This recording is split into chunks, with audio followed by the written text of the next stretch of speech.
Welcome to Circle Forum, our podcast on restorative practices, where we're heading into season 5. Hard to believe. We've had close to 100 podcasts already. And this season, for the first time, we're going to be doing a video podcast. Our focus this season is on restorative leadership and engagement. And normally we've been talking about engagement of students. We're going to focus on leadership and engagement of adults. If you want to find out some more about restorative practices, drop me a line to stan@restorative.ca. Check out our website, lots of great resources, www.restorative.ca. We're on YouTube at Circle Forum. That's our channel. We also want to acknowledge the place that we are and the land that we're on, which is the traditional territories of Indigenous peoples, whether that's where I am here in BC or where Shelley and Steve are in Ontario.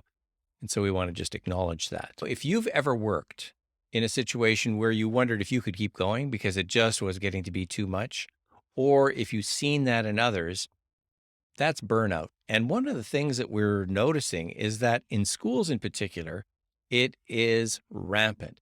Teachers, principals, superintendents, directors, educational assistants, support staff are burning out. So if that's something that's happening in your school, then this podcast is for you.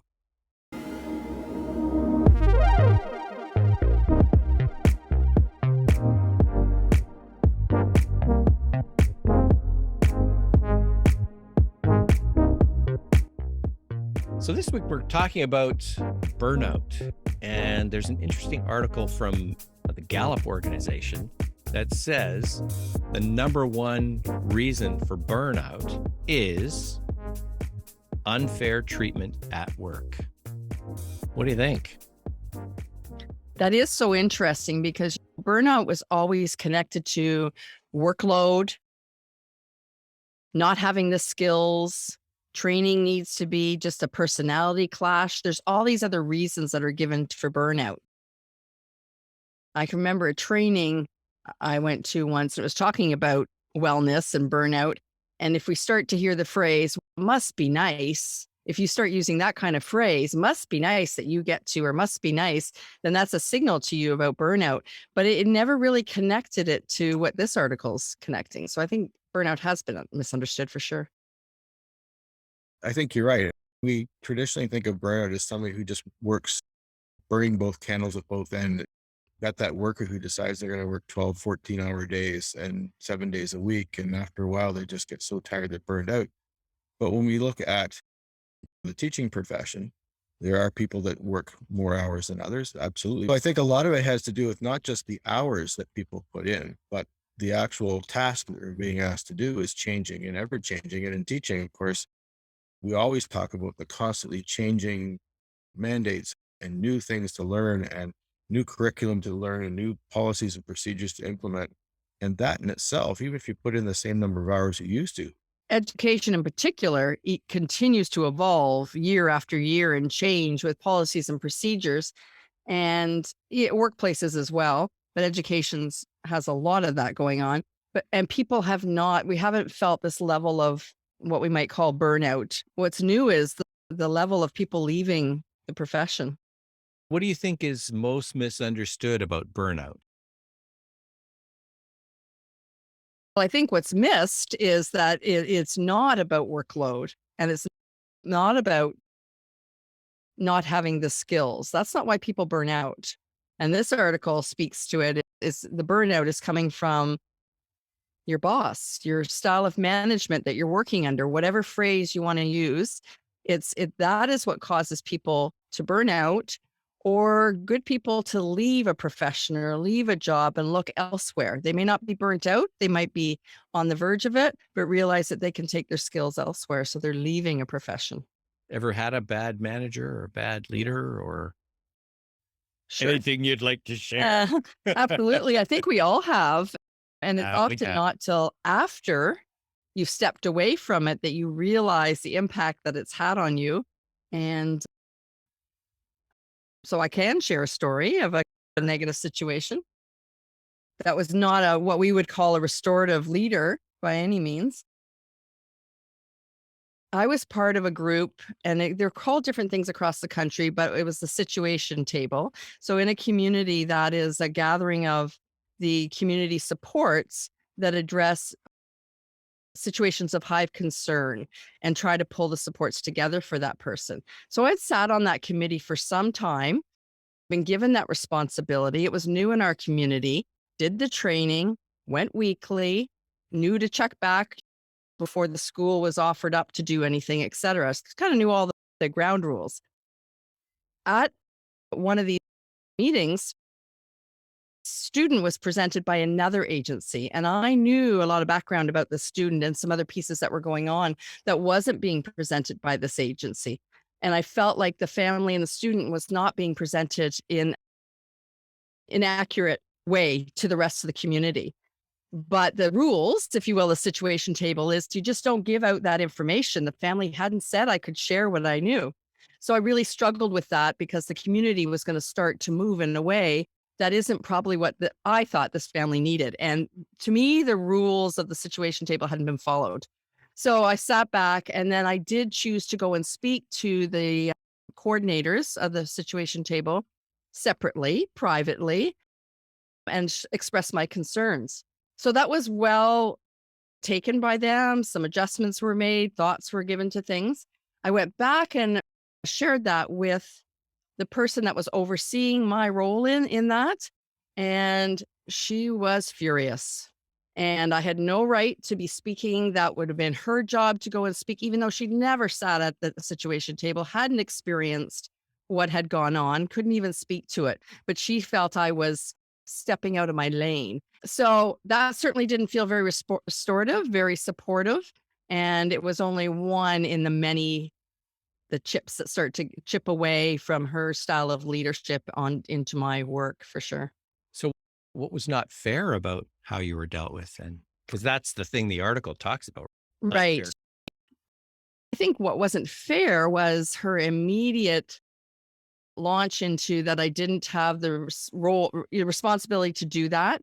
I didn't have the skills to have that conversation. So it was really undermining.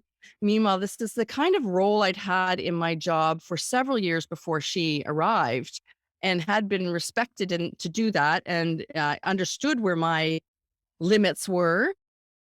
But she wasn't appreciating that. She saw it as me undermining her work. So, let's flip it around. What would restorative leadership have looked like? What is restorative leadership in your mind? I'm on the hot seat today, aren't I? You sure Um, are. what would have been restorative leadership? I think it would have been when I explained to her what had happened, what the response was, what the community agencies were going to do, how it was going to be addressed at the situation table. It would have been asking, is there anything that she can do to support that? Is there any further conversations that she could have with other leaders to support that work? Rather than immediately going on the attack or the defensive that something had been done in a wrong way that I didn't have a right to do. So, she didn't actually get all the information that she needed either. No, she wouldn't have spoken to the people that I spoke to, No. anything like that, to see how I had presented it, which was very professionally, privately with the right people.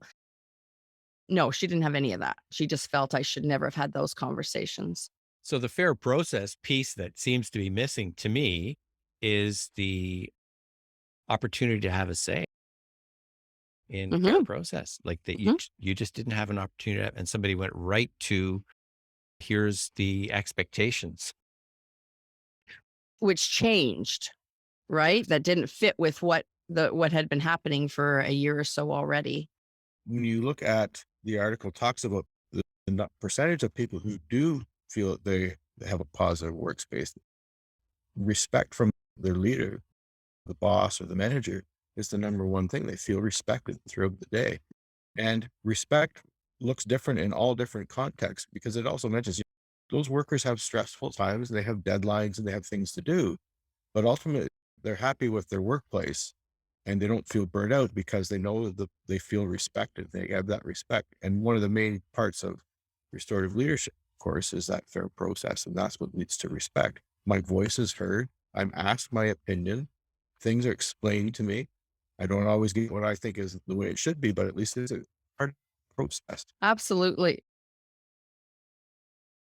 And when I think back, in my role as in child and youth work and family support, I dealt with a lot of stressful situations and a lot of unhappy people on both sides, families and board.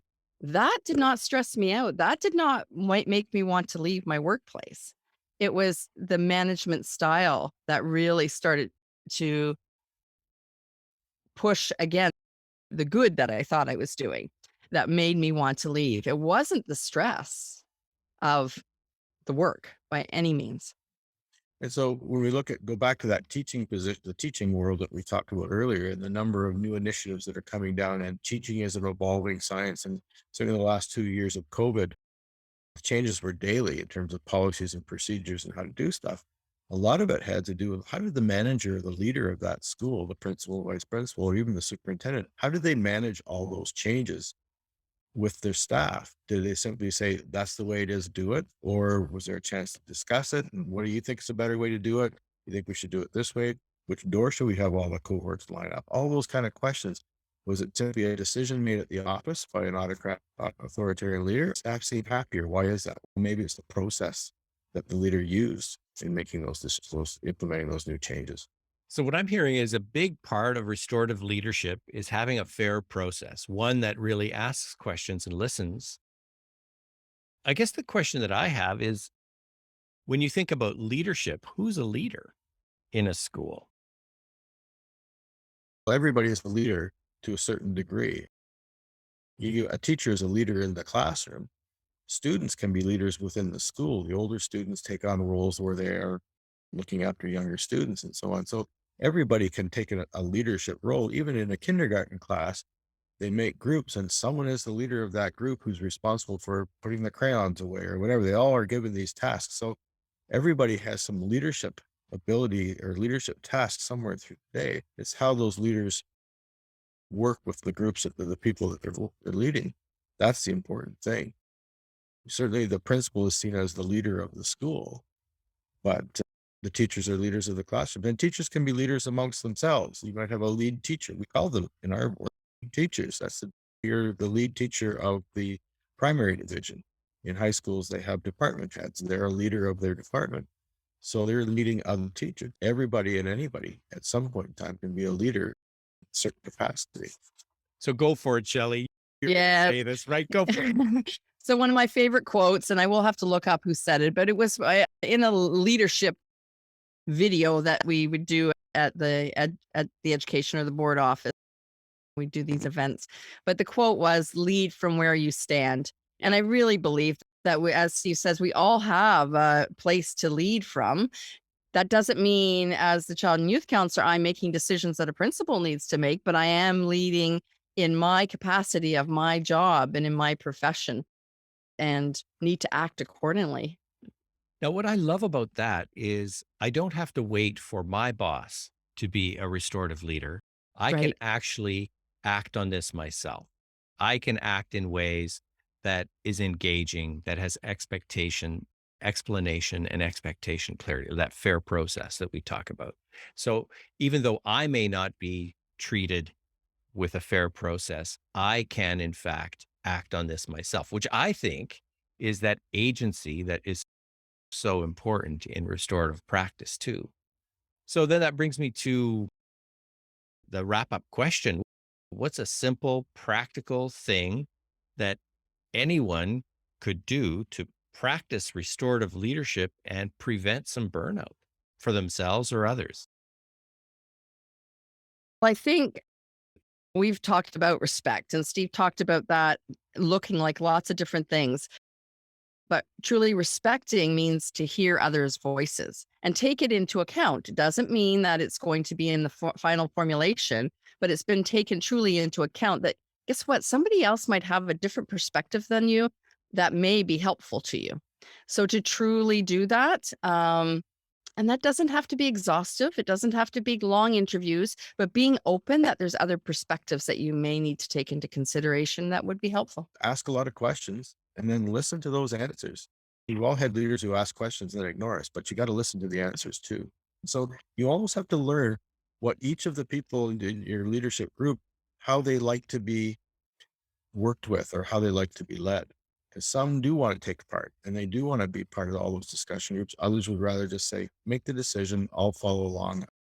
I don't have time for all that. So it's also knowing the people in your group. If you provide opportunities to lead or be part of that, then that will flesh out next steps for you. Well, I do want to just say one thing, go back to what Steve had said around sometimes people just want to be told what to do or need to be told. People are going to feel better with that if that has to happen. And certainly during COVID, we saw that had to happen. It was such rapid change. But that's where if you've done the work previously to build relationships and be a restorative leader, then your group can understand that this is a time when we just need to be told what to do. And that it's a very different feel from it than a dictator giving out information. So I think that there are a lot of very simple things that we can do to help prevent burnout for others, but also for ourselves by, as you said, Steve, asking questions, listening to the answers, and leading from where you are. There's a link in the podcast description, which goes to the research by the Gallup Corporation about why people are burning out and what leaders can do about it. And the number one researched reason for burnout is unfair treatment at work. And that's something that leaders can do something about. And that's what restorative leadership is all about, a fair process. We need to be able to, as leaders, engage those that we work with. We need to explain, and we need to have expectation clarity. That's the fair process that we've been talking about in restorative practices. Want to find out some more about that? Check it out actually on our website, www.restorative.ca. Drop me an email to stan@restorative.ca. Follow us on YouTube or actually on Instagram too, circle.forum. And let's keep practicing fair process as we lead wherever we're standing.